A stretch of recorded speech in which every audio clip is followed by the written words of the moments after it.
ओडिशार नियारा परिचय ओडिशा को परिचय देउथबा एक एमिति आर्ट जो आर्ट को सारा विश्व रे समस्ते पसंद करि थांती से होछि पट्टचित्र। रघुराजपुर सीधा आसी जाइछि दिल्ली राजधानी को एवं एठी मध्य लोकंकर हृदय जीति पारिछि।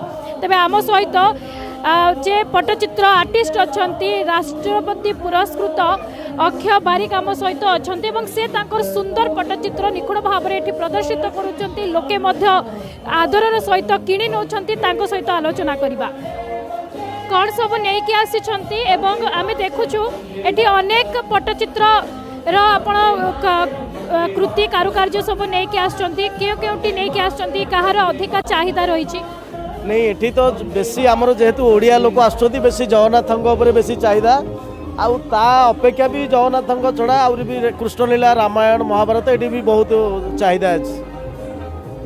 आज एक कोटा बेसी बिक्री होइछि 3 दिन भितरे सबुठ बेसी जगन्नाथों पट्टचित्र बिक्री होइछि। पट्टचित्र होछि ओडिशार गोटे परिचय।